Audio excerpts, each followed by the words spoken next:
परमात्मा तो हम सबको कहते हैं, मान लो आपको केवल 3 मिनट भाषण करने के लिए मिलता है। जी।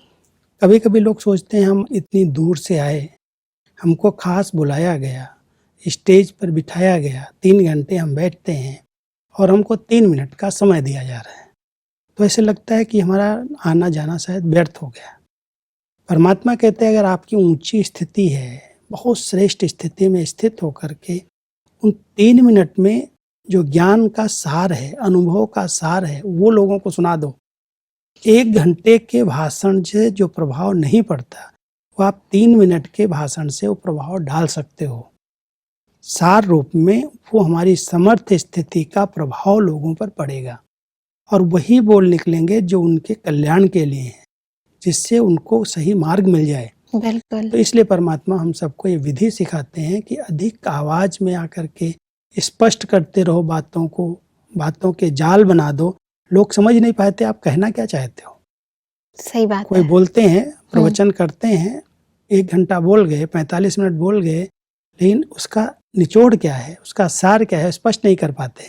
तो वास्तव में अगर कोई अपनी साठ स्वरूप स्थिति में रहे, निर्वाण में आकर के वाणी में आए, तो 3 मिनट 5 मिनट में भी अपने ज्ञान को अच्छी तरह से स्पष्ट कर सकता है। बिल्कुल, मतलब अगर हम कोई भी बड़ी से बड़ी सेवा करना चाहते हैं, उसका मेन आधार हमारी आंतरिक वृत्तियां ही हैं, आंतरिक स्थिति ही है। जी।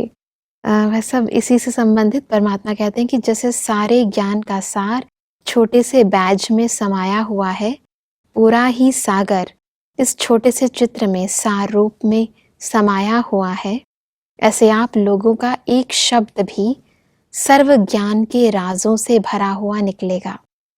तो ऐसी वाणी में भी शक्ति भरनी है।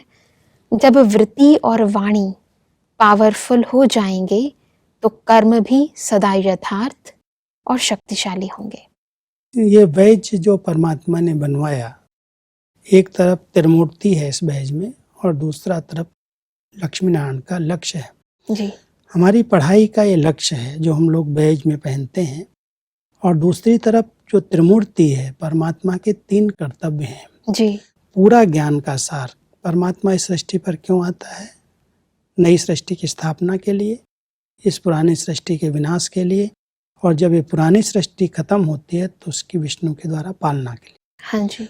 तो ये त्रिमूर्ति के चित्र में सारा ज्ञान आ जाता और ये हमारा लक्ष्य है। इसके अनुसार मुझे अपने जीवन में लक्ष्य धारण करने हैं। जी। तो परमात्मा कहता है जैसे बैज के अंदर पूरे ज्ञान का इसेंस है, सार है, ऐसे आपकी वृत्तियों के अंदर भी पूरे ज्ञान की धारणाएं आ जाएं। तो जब आपकी वृत्तियों में उतर आएगा तो आप जो कहेंगे, आपके कर्म श्रेष्ठ हो जाएंगे, आपके बोल श्रेष्ठ हो जाएंगे। वृत्ति वाणी जिसकी अच्छी है, उसके कर्म स्वतः अच्छे हो जाएंगे। बिल्कुल सही। तो श्रेष्ठ कर्म का आधार हमारी सूक्ष्म वृत्तियां हैं और हमारी वाणी है।